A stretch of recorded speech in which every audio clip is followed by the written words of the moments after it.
Hello दोस्तों। तो बहुत लड़कों का कमेंट था कि भाई IMU-CT का फॉर्म आ गया है, तो उसका फॉर्म का डिटेल बता दो कि क्या क्वालिफ़िकेशन होनी चाहिए और फॉर्म कैसे फिलअप करना है।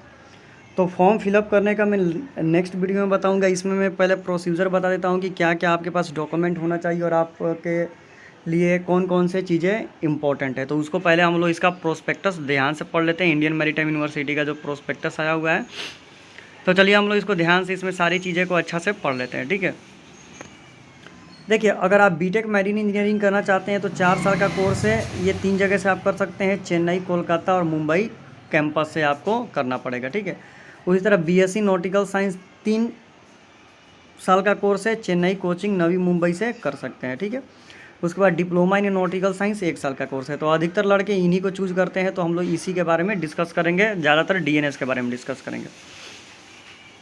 ठीक है, तो चलिए हम लोग जो मेन इंपॉर्टेंट टॉपिक है उसके बारे में हम लोग डिस्कस कर लेते हैं।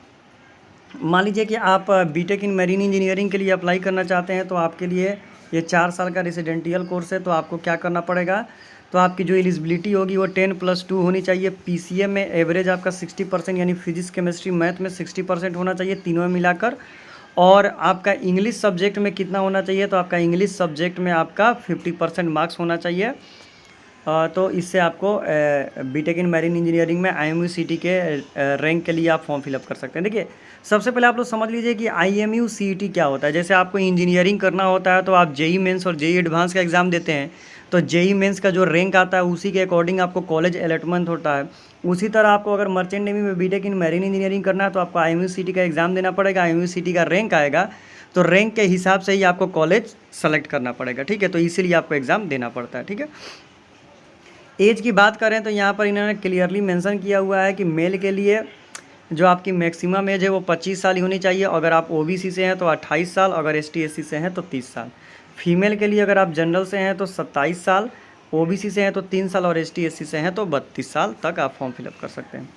एज का प्रॉब्लम यहाँ पर इन्होंने बता दिया कि एज रिलैक्सेशन में आपको क्या मिलेगा। ठीक है, फिटनेस मेडिकल जो एलिजिबिलिटी होती है फिजिकल फिटनेस टेस्ट में, वो जो डीजी शिपिंग का डॉक्टर है उसके अकॉर्डिंग आपका होता है, इसमें कोई दिक्कत नहीं है। ठीक है, और सेकंड एंट्री के लिए भी बताया है, उसका हम डिस्कस बाद में करेंगे।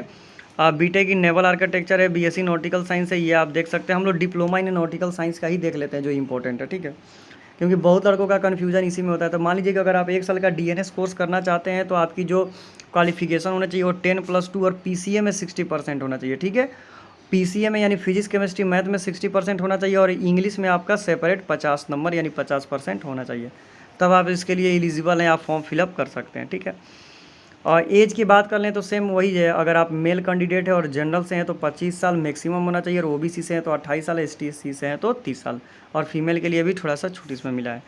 तो ये सारी चीज़ें हैं। ठीक है, अब आपका देखिए, अब ये सारी चीज़ें हमने बता दिया। अब चलिए इसका जो प्रोसीजर है वो हम लोग देख लेते हैं कि कब क्या होगा। ठीक है, ये सारे जो हैं वो सारे इसमें दिए गए हैं, कौन सा इंस्टीट्यूट में कितना सीट है ये सारा इसमें बताया गया। ठीक है, अब हम लोग आ जाते हैं कि जो आपका एग्ज़ाम होगा वो किस बेस पर होगा। ठीक है, तो जी आपका ऑनलाइन एग्ज़ाम होगा, वो देखिए 200 नंबर का एग्ज़ाम होगा और 200 क्वेश्चन रहेंगे, जिसमें आपका इंग्लिश होगा, जनरल एप्टीट्यूड होगा, फिजिक्स, केमिस्ट्री और मैथमेटिक्स। यानी फिजिक्स, केमिस्ट्री, मैथमेटिक्स 10+2 लेवल का आएगा, इंटरमीडिएट का लेवल, और तो इससे आप अपना प्रिपरेशन करते हैं।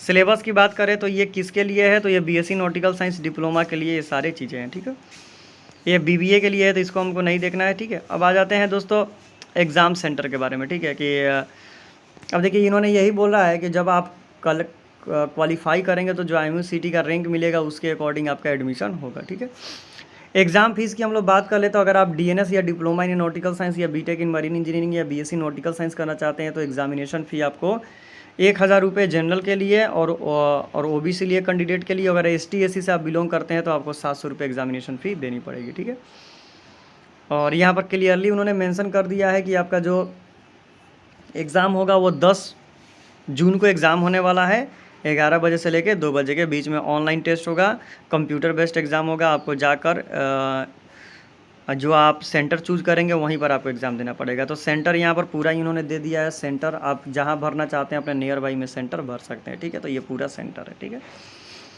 अब देखिए कि अब कहने का मतलब है कि जब एग्ज़ाम क्वालिफाई करेंगे तो काउंसलिंग के लिए 10,000 रुपये लगेगा। ये सारी चीज़ें इनमें इन्होंने क्लियरली मेंशन की है।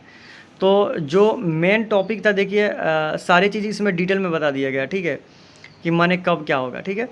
ये जो फॉर्म आया हुआ है आपका 14 अप्रैल को आया है और इसका लास्ट डेट 28 मई को है, ठीक है। और हॉल टिकट आपका 26 मई को मिल जाएगा और डेट ऑफ IMCT एग्ज़ाम आपका 10 जून में होगा और आपका जो रिज़ल्ट है वो आपका 19 जून को डिक्लेयर कर दिया जाएगा, ठीक है। और काउंसलिंग की डेट ऐसे बोल दिया गया है कि ये डेट में आपका काउंसलिंग होगा, तो इसके हिसाब से आप अपना काउंसलिंग कराएंगे और अपना जाकर सीट बुक कराएंगे और अपना क्या बोलते हैं आप अपना ट्रेनिंग कंप्लीट करेंगे। तो दोस्तों यही एक वीडियो थी। अगर वीडियो अच्छा लगे तो चैनल को सब्सक्राइब करें और नेक्स्ट वीडियो में हम लोग ये बताएंगे कि IMCT का फॉर्म आप कैसे फिलअप करेंगे, ठीक है। तो thank you so much for watching this video. Thank you everyone.